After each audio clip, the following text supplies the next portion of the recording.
this to this. Hi, welcome back to my channel. It's me again, your sweet and lovely girl, Casey. And for today's video, mag-go from this to this challenge tayo mga sister. So, hindi na ako makapaghintay. Let's go na. So, syempre yung unang gagawin natin mga peps, magkamit tayo ng moisturizer. And then, i-wrap natin siya mga peps.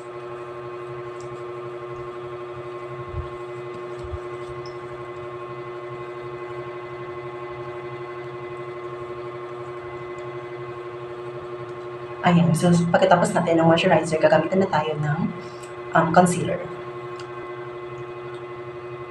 Ayan mga peps. So yung yung skin ko, nati-dry. So hindi ko alam kung bakit, siguro sa pagpupuyat ko. Kasi ilang araw na kasi ako hindi nakakatulog ng maayos. Ayan.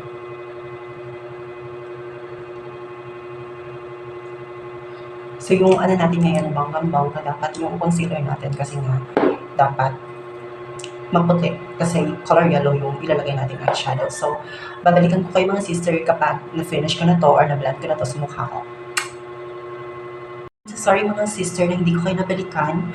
So nakapag-blend na ako ng ating concealer from Skintific. So nakapaglagay na din ako ng contour from Easy. So yung contour natin sis, hindi ko pa siya sa inyo na review. So ito siya. So yung ginamit ko, ito, bale yung Easy meron silang 6 na shade ng contour. So yung ginamit ko is yung pinaka-light kasi hindi nga ako masyadong maitim, hindi rin ako masyadong maputi. So mas okay to sa aking light brown. So yung magiging review pa lang dito sa item na to, maganda siyang gamitin. Mabilis siyang i-blend kasi yung texture ng ng Easy is creamy. So, mabilis siyang i-blend sa mukha ko. And kung nakikita nyo is nakapag din ako brows gel sa aking kilay. So, ito ay galing sa Chic lang. So, yung magiging review ko din dito sa Chic lang, mga sister, kapag unang lagay, mag-expect kayo na babalik talaga or tutumba talaga yung kilay nyo or matutulog siya ulit. So, yung pangalawang lagay mo or pangatlo, ayan na siya. So, uulitin nyo lang yun, yung paglagay nyo 2 or 3, parang gumanyan siya. So, yung gagawin ko na ngayon is maglalagay na ako ng light brown sa aking eyeshadow. Then, babalikan ko kayo once na naglalagay na ako. So, hintayin niyo ako mga sister, babalik ako. Ayan mga sister, naglagay na ako ng light brown sa aking mata. Ayan. So, i-blend lang natin siya ng maayos para mas maganda. So, syempre sister, huwag masyadong dark yung ilagay nyo kasi nga kapag may mga kayo, halimbawa magda-dark makeup kayo or syempre yung mga yellow, dapat talaga hindi na siya linalagyan ng brown. So, kasi hindi ko siya nag-blend ng maayos kapag wala akong light brown. So, ewan ko lang sa mga ibang makeup artists. Ako kasi mas okay kapag lumalagay ako ng mga light brown. So, iba-iba naman tayo sa paglalagay ng eyeshadow sa ating mata.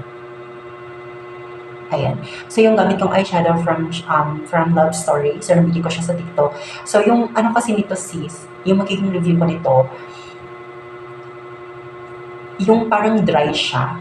Yung ng Love Story. Dry siyang ilagay sa skin. So, for me lang, okay naman siya. Pero, kung gusto niyo yung eyeshadow na hindi dry, maganda ba yung ibang eyeshadow, hindi Love Story, kasi dry yung Love Story.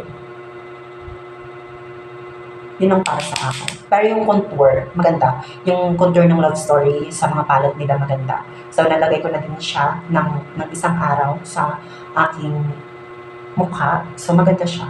I-blend ko lang siya ng maayos. So, yung pangalawang eyeshadow is mag-eyeshadow na ako ng color yellow. So, babalikin ko kayo sis once na na-apply ko na siya sa aking mata. Kasi matagal-tagal ako sis bago ako mag-blend. Kasi matagal-tagal ako mag-makeup sa aking mukha. So, i-blend ko siya ng maayos para mas maganda. And syempre, nakakahiya naman, di ba, na hindi ko kayo mabigyan ng justice kapag naglagay ako ng eyeshadow. So, hintayin niyo ako mga sis. Mga peps. So, nakapangalawang pa lang ako lagay dito sa ating eyeshadow ng color yellow from Easy. So, yung kagandahan kasi ng Easy Cosmetics is napaka-pigmented ng mga item nila. So, yun yung kinagandahan ng Easy. So, kahit kaunti lang yung ilagay nyo, talagang sinasabi ko talaga sa'yo, napaka-pigmented ng Easy. So, Tatapusin ko lang, i-blend ko lang ito na maayos. So, babalikan ko kayo once nag-blend ko na siya.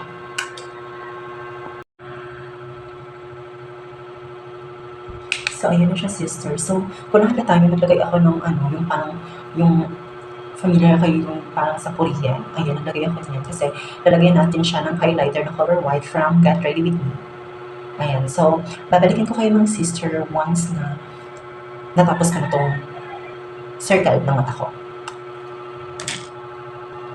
Ayan mga sister, so ito na siya. So, parang nakulangan ako dito sa highlighter sa pinaka-ibaba. So, syempre, kailangan natin na ayusin para may spotlight siya. Oh, spotlight!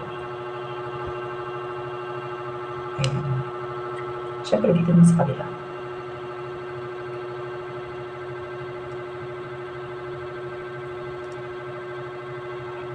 Siyempre, kinakabahan din ako kapag naglagay ako ng mga ganito kasi siyempre hindi natin alam kung ang dami-dami na pala natin basher. So, ayan.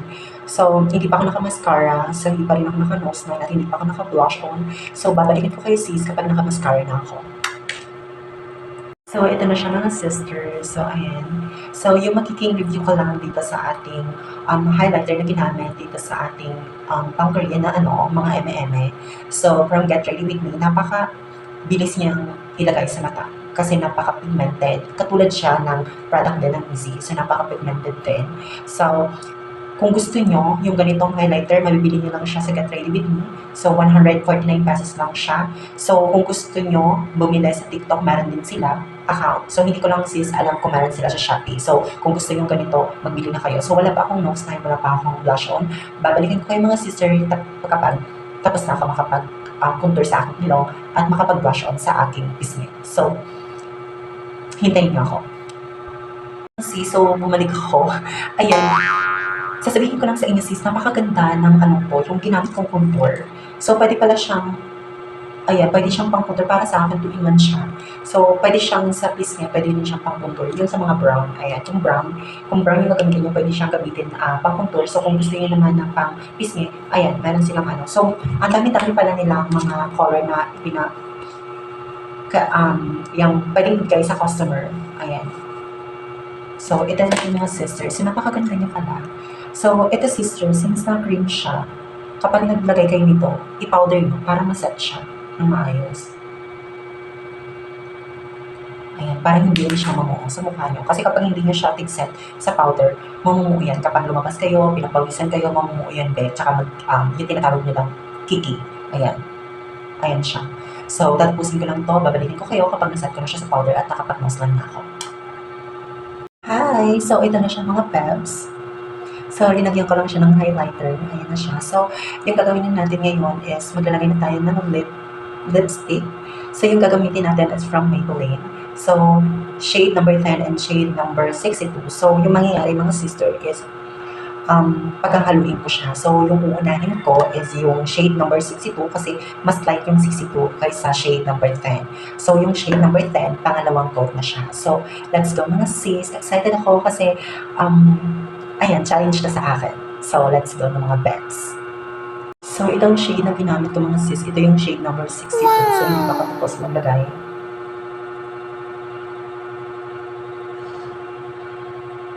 Ito yung pinaka-favorite ko sa lahat na shade ng may cream.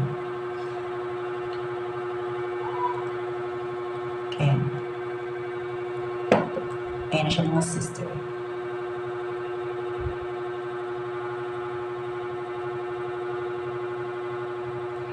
Ang kagandahan na nito is hindi siya nagtatry. Yun yung kagandahan nito mga hands.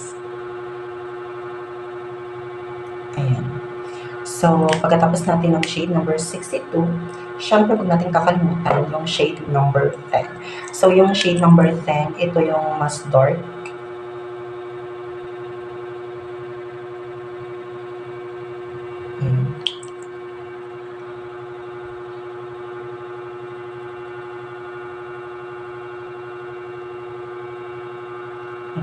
So, lalagyan pa natin ng para mas lumaki yung bibig ko.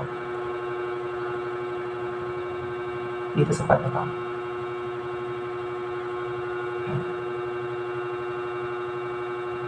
Ayan. Diba?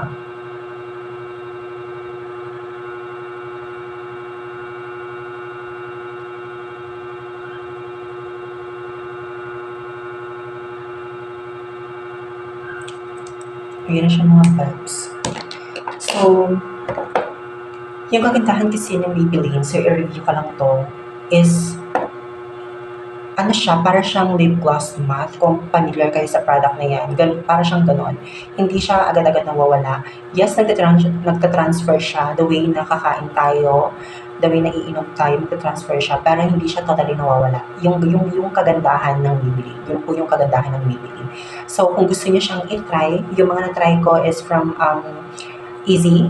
At yung highlighter natin na ginamit is from Get Ready With Me. At yung lipstick natin is from Maybelline. At syempre yung ginamit kong pang nose line natin is yung pinakamaganda nating palette from Love Story. So ito yung ginamit ko natin pang nose line. So, yan. Ayun na tayo. So, babalikin ko kayo kasi mag-final look ako. So, hintayin niyo ako mga sis.